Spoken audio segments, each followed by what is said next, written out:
Jordan's king has vowed a severe response.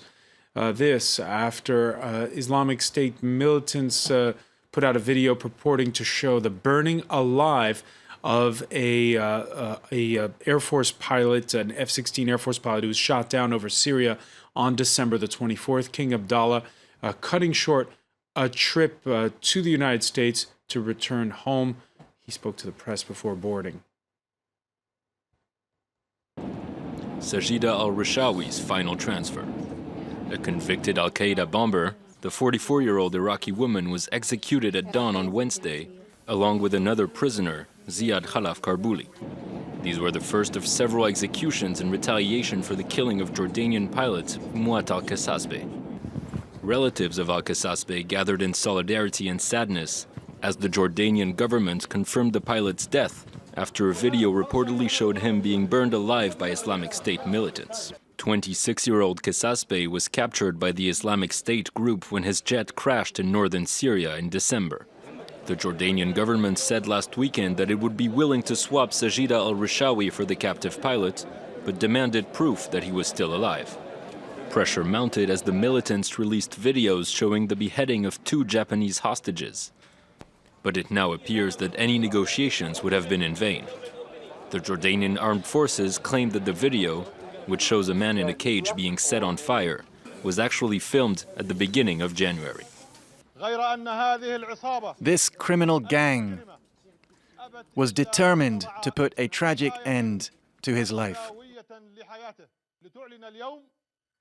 They announced today the murder of our hero pilot, which actually happened on January 3rd, 1 month ago.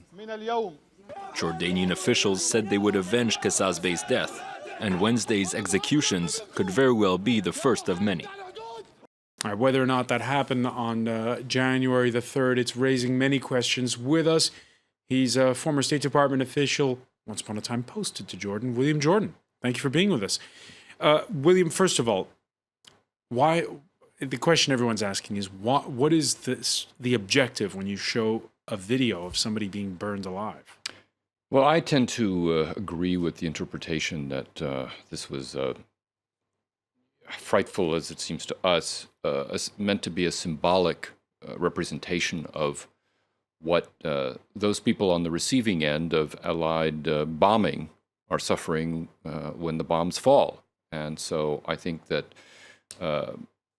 it's meant to be, and my understanding is I have not seen, obviously, the entire video, but I've heard a summary of the statement that Kasasbeh read before he was set on fire. It's meant to be a warning to other pilots who might fall into IS hands that this fate awaits you as well. You are going to, in my interpretation of this, you are going to suffer the fate of the people that you are bombing. And we saw the reaction there with the execution of those 2 prisoners in Amman. Is that playing into the hands of the jihadists? I don't think so. I think that that's sort of an expected response. It's a modest response, actually, by the Jordanians, but it is meant to be a firm and decisive one. Jordan has a tradition of not executing everybody that it sentences to death. Very often, in fact, including for offenses such as terrorism, violent terrorism. The king likes to present himself as merciful, as benevolent, and forgiving. And I know many situations from when I served there and since where people condemned to death under similar circumstances were in fact pardoned, and I think they were genuinely believing that an exchange might have been possible. But clearly, given what has just happened, I think the king is doing everything he can symbolically and actually to be resolute and to be firm. You mentioned the pilots, the message being sent out to pilots, and we know that in the video itself, it gave names and addresses of some of the other Jordanian pilots. We also know the New York Times reporting that the United Arab Emirates had pulled out its pilots from the coalition after the capture of that Jordanian. And that raises a lot of questions The first one being, is it going to intimidate the coalition partners? And the second one being, are these coalition partners in there basically for show, that it is a U.S. operation? Well, I think to answer the first part of the question, will this have an effect on other coalition partners? That is the biggest concern I think U.S. commanders have right now, trying to keep this coalition together. I mean, this coalition is a very strangely put together concoction of allies of a kind who've only been able to agree on a very minimalist sort of set of objectives involving the degradation and ultimately elimination of Islamic State. I think the real questions that will come up, not just by obviously the UAE, but probably by Jordan and some other partners, will be, what is the United States prepared to do to prevent the nightmare scenario that everybody, including the United States, has in mind, namely a pilot goes down, is captured, and is potentially executed or otherwise used for terrorist propaganda purposes. And I don't know the answer. There are a lot of questions that were raised in that New York Times article. That's an important point, because on the one hand, you've got the general offensive that's going on in both Syria and Iraq against with front lines. And on the other hand, there were some critics saying too many means were diverted to go look for one individual. Well, again, one of the things about, just getting back to this whole issue of the pilots and their safety, I know the way the United States operates in these kinds of combat operations. There is always a search and rescue element close by to swoop in the event that somebody gets shot down or a plane crashes, there's a malfunction or something. I don't know what means are in place. It surprises me that the United Arab Emirates believes that there aren't sufficient resources available. And this is one of those questions that I go back to in terms of Turkey with Incirlik. That would be the obvious place to be stationing these. If you're talking about northern Iraq or someplace like that, that suggests that the Turks may be putting roadblocks in the way of using those kinds of assets. I don't know, but it doesn't make sense to me that American pilots would be able to fly over Syria without dedicated search and rescue teams nearby. All right, so the Turks may be helping more than they're saying, is what you're saying, but that's guesswork. At least for the U.S. At least for the U.S.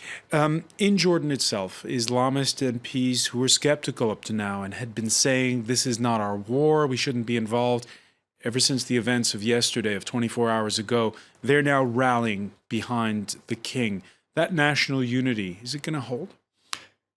That's one of the biggest questions that I think the U.S. has, and it's very fortuitous that yesterday, before all of this happened, the United States extended additional assistance to Jordan to try to compensate for the considerable burdens that country's carrying now in terms of refugee relief, as well as economic reforms and security requirements. I think the short answer to your question is it will certainly hold for the immediate term.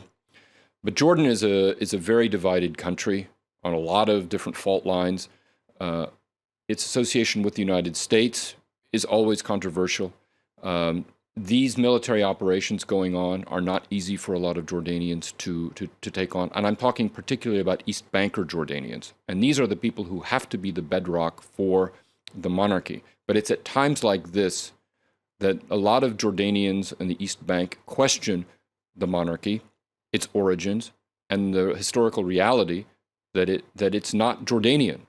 The royal family is not a Jordanian family. It was brought in by the British when they created Jordan in the first place, or the Transjordan as it was called, under British mandate, from what is now Saudi Arabia, from the Hashemite monarchy or dynasty that was in control of Mecca and Medina, and so. The danger, especially if there's another Jordanian pilot taken, or if there are other or attacks on Jordanian territory, which is what the Jordanian security services are most mindful of or watchful for, there's always a danger that this will embolden enough opposition, which could have catastrophic results for the U.S.-led campaign, since so much of what we are doing is based on assets that are either in Jordan or rely on Jordanian information and intelligence, always coming out in a way that